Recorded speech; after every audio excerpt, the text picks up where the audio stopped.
I still remember the exact feeling. The way the air in that kitchen felt different. Heavier. Like the room itself knew something I was still trying to process. My stepmother was standing across from me, and she looked me straight in the eyes and said it without flinching. "Your father didn't leave you anything. The house, the savings, all of it is mine. That's what he wanted." And then she slid a piece of paper across the table. A printed page, no signature, no date, no witnesses, just words on a sheet she expected me to accept as the truth. I picked it up, I read it, I set it back down. And I nodded, not because I believed her, but because something inside me, that quiet, patient part my father had spent years building, told me to stay calm. To think before I moved, because I already knew she was lying. I just needed to prove it. To understand why that moment hit me the way it did, you need to understand who my father was. And who we were to each other. I grew up with just him. My mother left when I was 4 years old. I don't have many memories of her, just a vague shape and a feeling of absence that I stopped trying to fill somewhere around age 10. My dad worked construction during the week and spent weekends teaching me things. How to fix an engine. How to read a contract. How to look someone in the eyes when you shake their hand. He wasn't a man of many words, but every word he said meant something. We weren't wealthy, but we were solid. We had a house, food on the table, and a relationship that felt more like a partnership than anything else. He treated me like someone worth investing in, and I never forgot that. When I was 16, my father met Sandra, and at first, truth be told, she seemed like a good person. She was kind. She brought us food when he came to visit. She laughed at my father's silly jokes in a way that made him light up, and for that alone I tried to give her a chance. But the moment she moved in with us, something changed. Not drastically, not all at once. It was gradual, like water damage. You don't notice until the wall starts to rot from the inside. When my father was in the room, Sandra was loving, caring, perfect. The moment he left, her voice would drop 10 tones. She'd say things like, "Have you ever thought about living on your own?" I remained silent. I was 16, then 17, then 18. I remained silent because I didn't want to hurt my father. He deserved to be happy, but I observed, I paid attention. And I remembered everything. About 3 years before he died, my father said something to me that I didn't fully understand at the time. We were cleaning out the garage together, one of those slow Saturday afternoons where you talk without really talking, just existing in the same space. He stopped what he was doing and said, "If anything ever happens to me, remember this. Everything important is already in order.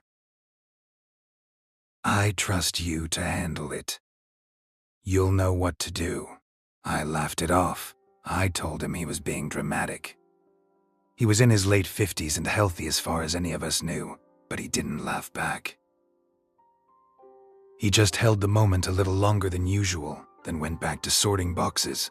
I thought about that conversation a lot in the months after he died. Because my father was not a dramatic man.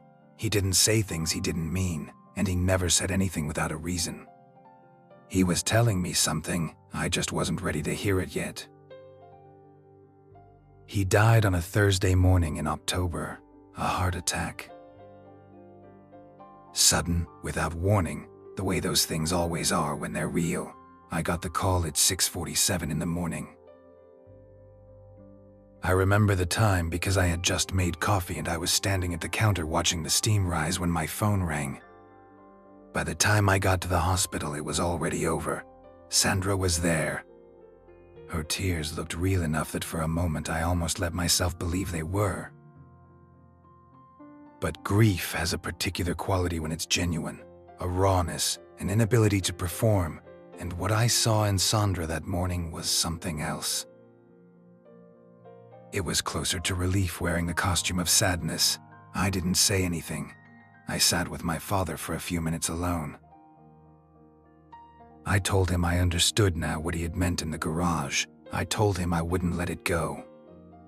Then I walked out and started thinking. The day after the funeral, Sandra called me into the kitchen.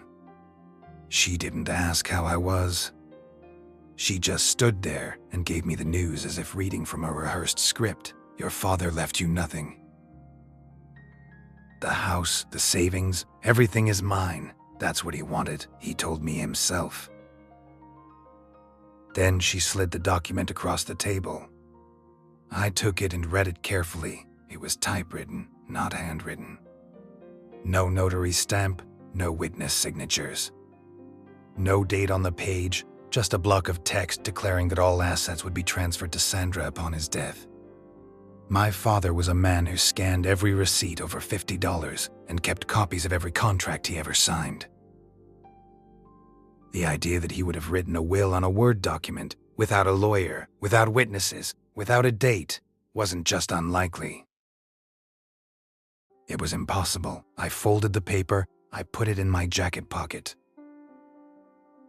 I thanked her for showing it to me, and I left. I drove around for almost 2 hours that night. I didn't have a destination. I just needed to think, and thinking has always worked better for me when I'm moving. My father's words kept coming back. Everything important is already in order. He had said that clearly, deliberately. He wasn't a man who spoke carelessly. And then I remembered something else. My father had a habit, one he had developed over years of working with contractors who tried to dispute payments and agreements. He scanned every document he considered important, and he saved everything in a folder on his laptop, a folder with a password that only one person in the world knew. Me. He had given me that password 4 years earlier, sitting at his desk with the quiet, matter-of-fact tone he used when he was doing something he considered important. Just in case, he had said, you never know. I turned the car around and drove back to the house. Sandra wasn't home. She had gone to stay with her sister for a few days, something she had mentioned at the funeral. I still had a key. I had always had a key. I let myself in. The house was dark and completely silent, and walking through it felt strange, like visiting a place that used to be yours but no longer recognizes you. My father's jacket was still hanging by the door. I stopped and looked at it for a moment, then I kept moving. His office was exactly as he had left it, neat, organized, everything in its place. The laptop was on the desk. I sat down, opened it and typed the password. The folder was right where I expected it to be. Hidden inside a subfolder labeled with a string of numbers that looked like a serial code, the kind of thing no one would think to click on unless they already knew what it was. I opened it. And I read everything twice before I let myself believe it was real. The real will was there, signed, dated, and notarized by an attorney whose name I wrote down immediately. My father had executed it 14 months before he died. He had left me 70% of his savings, the house, and his entire watch collection. To Sandra, he had left a monthly allowance, enough, as the document phrased it, to ensure a dignified standard of living. I kept reading. In a second folder, unlabeled, sitting just below the will, there were emails. A thread between Sandra and an attorney beginning about 8 months before my father's death. She had been asking about options for modifying an existing will without the knowledge of the original beneficiaries, The attorney had declined. She had then contacted 2 more lawyers. Both had declined. She had been planning this for almost a year before he was even gone. The next morning, I was sitting in an attorney's office before 9. I had printed everything from my father's laptop, the real will, the emails, and a document comparison I had put together myself the night before, laying the fake will next to the real one line by line. The attorney read through everything without speaking. He took his time, he made notes. When he finally looked up, he said, "This is attempted inheritance fraud. The fake document has no legal standing whatsoever. And these emails establish intent. We can move forward." I asked him how long it would take. He said it depended on whether she cooperated or fought it. Either way, the documentation was strong. As long as the original files were preserved and authenticated, the case was solid. I had already made 3 backup copies on separate drives the night before. I told him that. He looked up from his notepad and said, "Your father raised you right."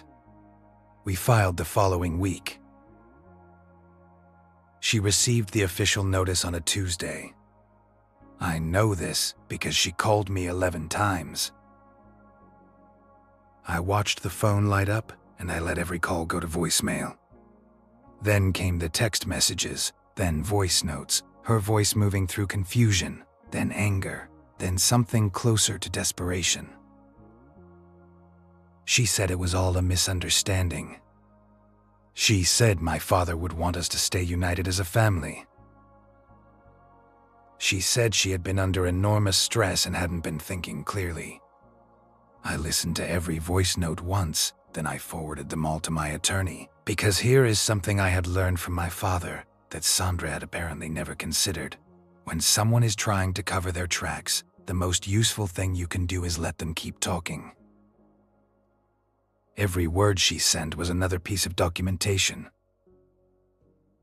Every explanation was a contradiction of the story she had told me in that kitchen. I didn't respond to a single message. I didn't need to.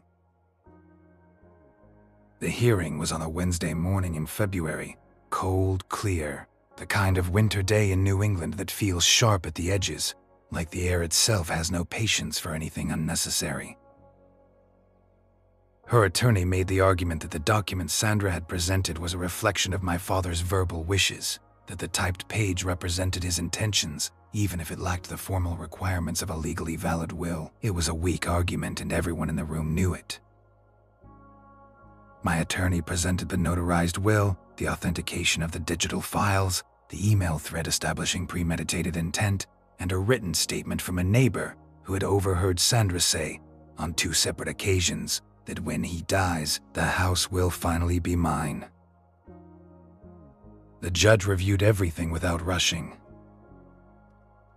The courtroom was very quiet. The judge looked up from the documents, and he said clearly and without theatrics, "This court finds that the document presented by the respondent has no legal validity. The authenticated will executed by the deceased is the binding instrument. Furthermore, the evidence presented suggests a deliberate attempt to defraud the rightful beneficiary. This court will refer the matter for further investigation into potential criminal liability." I didn't feel triumphant. I want to be honest about that. I felt something closer to relief, the particular relief of a weight you have been carrying so long you stopped noticing it, suddenly gone. I walked out into the cold and stood on the courthouse steps for a few minutes. The street was ordinary. People were going about their day. The world had not changed. But something in mine had settled.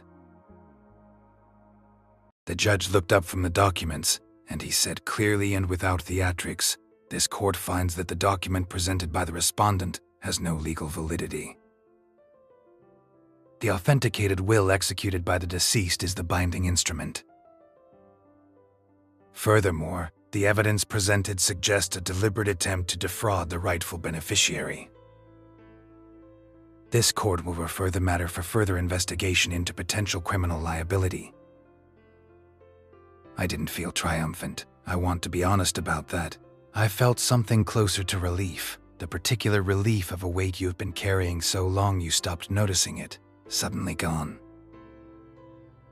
I walked out into the cold and stood on the courthouse steps for a few minutes.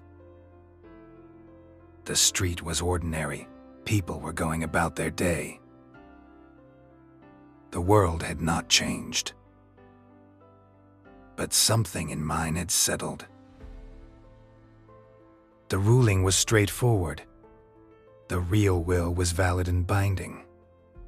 The house was mine, the savings were mine, the watch collection was mine. Sandra was entitled to the monthly allowance my father had specified, nothing more, and the court had referred the matter for investigation into attempted fraud. She never apologized. Not a real one. After the hearing, she looked at me once in the parking lot, a long look I couldn't fully read. Not hatred exactly. Something more complicated than that. Then she got into her car and drove away. I went home, my father's house, which was now mine, and I sat at his desk for a long time. I opened the watch box he kept in the top drawer. 41 watches. He had a story for almost every single one of them.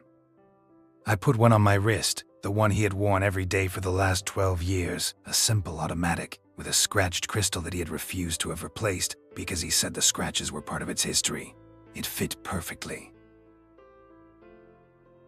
I visited my father's grave about a week after the hearing.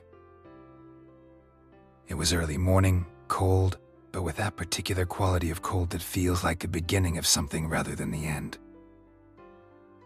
I stood there for a while and I talked to him. I told him what had happened. I told him that his plan had worked, that the folder, the password, the careful way he had documented everything had done exactly what he intended it to do. And I told him I finally understood what he meant in the garage that day. He hadn't been being dramatic. He had known something was wrong. He had known that when he was gone, Sandra would try to rewrite everything he had built, and he had built a quiet, patient trap for exactly that moment. My father never raised his voice in his life. He just thought carefully, prepared thoroughly, and trusted me to do the same. I put the wildflowers down and stood there a little longer. Then I walked back to the car, started the engine, and drove home. Sandra had wanted everything my father built. She had spent years positioning herself for it, planning for it, and in the end, executing what she thought was a clean and simple fraud. What she hadn't counted on was that my father had been 10 steps ahead of her the entire time. And what she really hadn't counted on was me. I think about that sometimes, about how different it could have gone. If I had reacted in that kitchen the way part of me wanted to, if I had argued, accused, threatened, she would have had time to destroy evidence, to build a counter-narrative, to complicate everything. But I nodded. I took the fake document. I said thank you, and I walked out and started building the case. My father used to say, "Life hits hard, but you hit harder by staying smart." I didn't fully understand that when I was a kid. I thought it was just something fathers said, but it wasn't. It was a lesson he had learned the hard way himself, and he was passing it to me because he thought I might need it one day. He was right. I needed it. And I was ready. Sandra ended up with exactly what she had tried to give me. Nothing. Not the house, not the savings, not the watches, not even the goodwill of the people who had known my father. And I ended up with everything he wanted me to have. Not just the house and the money and the watches, but the proof, clear, documented, undeniable, that he had trusted me, that he had planned for me. That, in the most important moment of his life, when he sat down to decide what mattered, he had chosen me. That's worth more than any of the rest of it. And sometimes, the best revenge isn't something you do, it's something your father already did, 14 months before he died, sitting quietly at his desk, making sure the truth would survive him.